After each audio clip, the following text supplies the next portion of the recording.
কিয়ামতের আগে মারে ভুলে যাবে, মাকে ভুলে গিয়ে স্ত্রীর পেছনে পেছনে দৌড়াবে। খবরদার, খবরদার।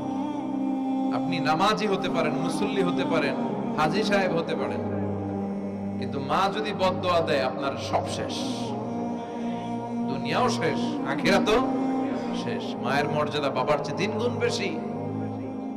হামালাতহু উম্মুহু, কারণ বাবা পেটে ধরে নাই, পেটে ধরছে কে? ওয়াহানান আলা ওয়াহান, 8 মাস 10 মাস এই বোঝাটা বাবা বহন করে নাই, করলো কে? ফিসালহু ফি আমাইন, 2 বছর বাবা দুধ খাওয়ায়নি, দুধ খাওয়ালো কে? মায়ের এক ধার দুধের দাম কাটিয়া গায়ের চাম, বাপস বানাইলে ঋণের শোধ হবে না, এমন দরদি ভাবে কেউ হবে না।